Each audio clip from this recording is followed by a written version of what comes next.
En este video recordaremos los eventos más importantes de la época conocida como Porfiriato, que finalmente llevaron al inicio de la Revolución Mexicana en 1910.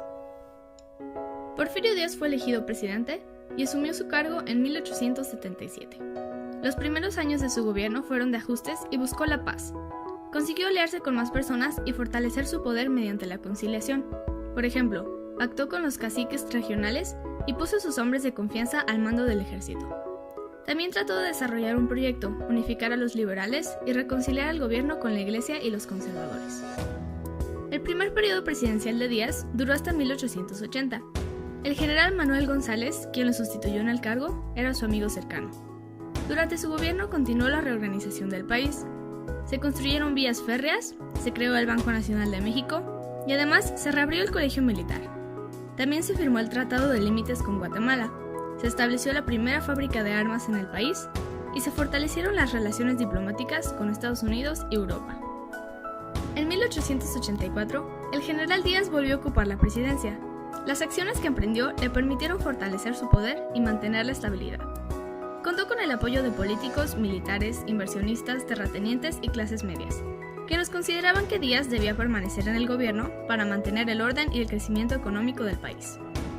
Gracias a esto, en los siguientes años, Díaz se reeligió 5 veces seguidas. Su gobierno se convirtió en una dictadura, porque eliminó las libertades políticas, censuró a la prensa, reprimió las protestas sociales, impidió que se llevaran a cabo elecciones libres e impuso a los gobernadores de los estados. Además, las instituciones de justicia y el poder legislativo obedecían sus órdenes. Esta etapa de la historia de México se conoce como Porfiriato. En el área económica, Porfirio Díaz buscó atraer inversiones extranjeras, para lo cual ofreció a los empresarios facilidades y ventajas para hacer negocios en México. La minería, la electricidad, el petróleo, la construcción de ferrocarriles, la producción de hilados y tejidos y en general las comunicaciones, es decir, teléfonos, telégrafos, bancos y puertos, fueron las principales actividades económicas de la época, y empresarios de Estados Unidos, Francia, Alemania y Gran Bretaña invirtieron en ellas. Gracias a las inversiones, tanto extranjeras como nacionales, se reactivó el comercio, se estimuló el crecimiento de las ciudades, se generó empleo y se impulsó la producción agrícola. Todo esto permitió que mejoraran las condiciones de vida de la clase media y los profesionistas. No obstante, los beneficios de esta prosperidad no llegaron a los otros sectores de la población, como campesinos, obreros, artesanos, jornaleros, pequeños comerciantes e indígenas. Hacia 1884, la inversión extranjera era de 100 millones de pesos, y para finales del Porfiriato se elevó 34 veces más.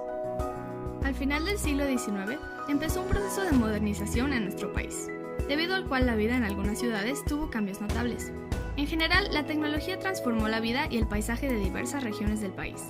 Por ejemplo, se construyeron numerosas vías ferroviarias, lo que ayudó a la integración y el fortalecimiento económico de diferentes zonas del país, pues los viajes en tren resultaron más rápidos, cómodos y seguros.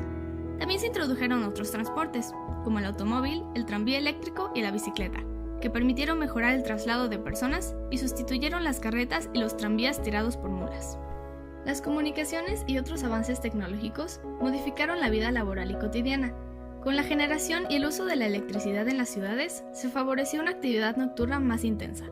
Por ejemplo, el cinematógrafo dio nuevos espacios de diversión y esparcimiento a la sociedad.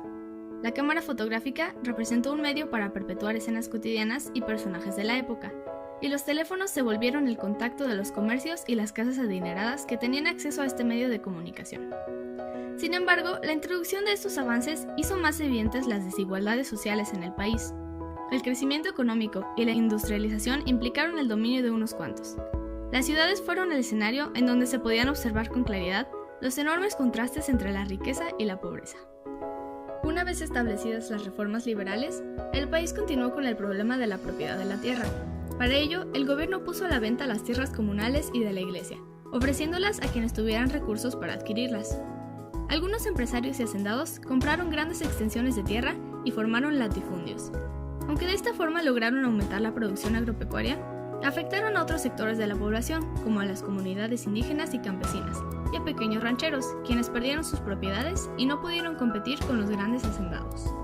Esta situación provocó el descontento de gran parte de la población rural mexicana y dio pie a levantamientos campesinos en los estados de Veracruz, Hidalgo, Valle de México, Chihuahua, San Luis Potosí, Nayarit, Sonora, Guerrero, Oaxaca, Chiapas y Yucatán, los cuales fueron reprimidos con violencia.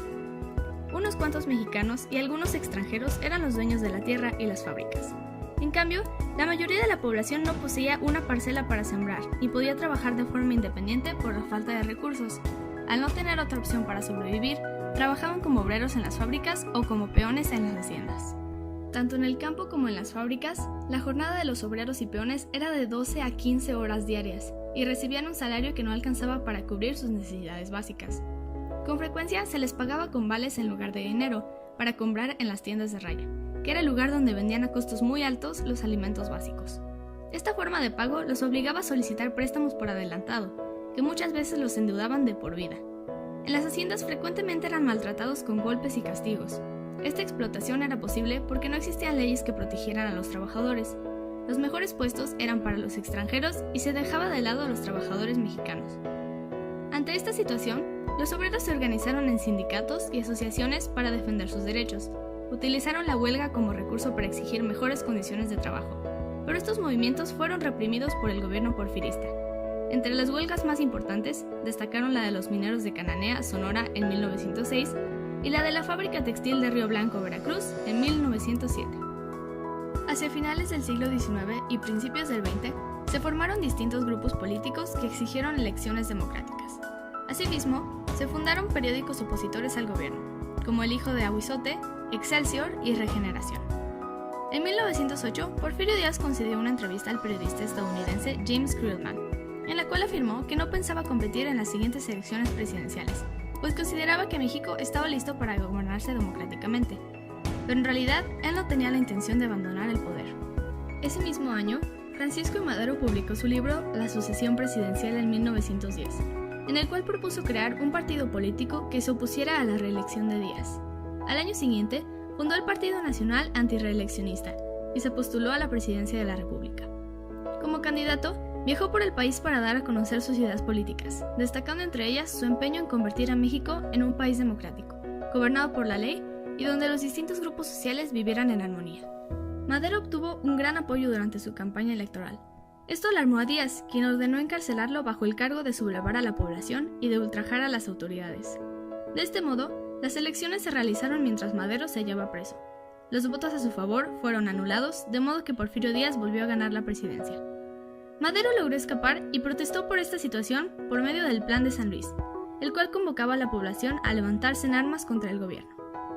Su llamado encontró respuesta en diferentes regiones del país, en Chihuahua con Francisco Villa y Pascual Orozco, en Puebla con los hermanos Aquiles, Máximo y Carmen Cerdán, y en Morelos con Emiliano Zapata.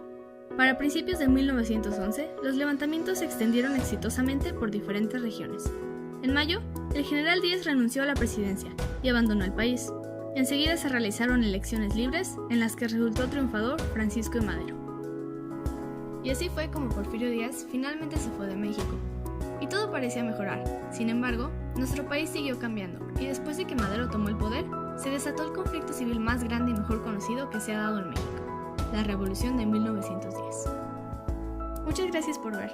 Recuerda suscribirte a nuestro canal.